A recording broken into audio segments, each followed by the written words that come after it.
નમસ્કાર મિત્રો, એચપી બાયોકન્ટ્રોલ સિસ્ટમમાંથી હું હિતેશ્વર આપનું હાર્દિક સ્વાગત કરું છું।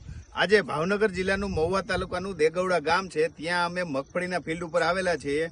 તો આ મગફળી કઈ છે, ક્યાંથી લીધેલી છે, એ બિયારણ માટેની વિશેષ માહિતી આપણે મેળવશું। એ પહેલા હું તમને કહી દઉં કે અમારી સાથે જે મગફળીનું બિયારણ વાવેલું છે એ ખેડૂત ભાઈ જોડાયેલા છે।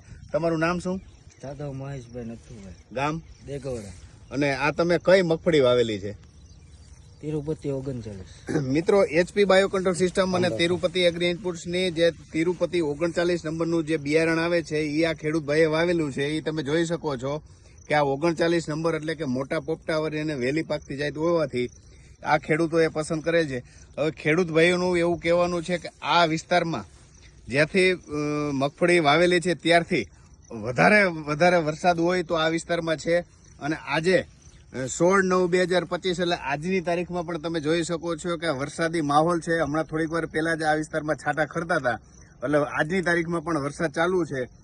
એટલો વરસાદ છે કે ખેડૂતનું કહેવાનું એવું થાય છે કે અહીંયા અમારે નીંદવું હોય તો પણ ચારો જે ઘાસચારો લેવો હોય તો પણ લઈ નથી શકતા, અને એટલી જમીન કાયમી માટે ગારાથી ભીની હોય છે। પણ એ ઉપરાંત તમે જે આ મગફળી જોઈ શકો છો એમાં હજી પાકવાના દિવસોને વાર છે। એ ઉપરાંત એના ફાલ પણ સારો લાગેલો છે, પોપટા પણ સારા છે, એટલે હજી પોપટાનો વિકાસ ઘણો થવાનો બાકી છે।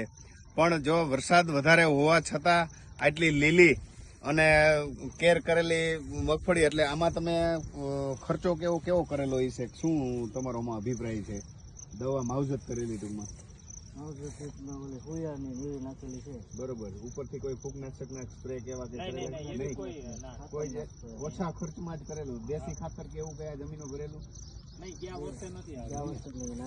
હા, દેશી ખાતર પણ આ જમીનમાં ભરેલું નથી। ઉપરાંત ઓછા ખર્ચમાં આ મગફળી જે છે એ તમે આ ફિલ્ડ જોઈ શકો છો।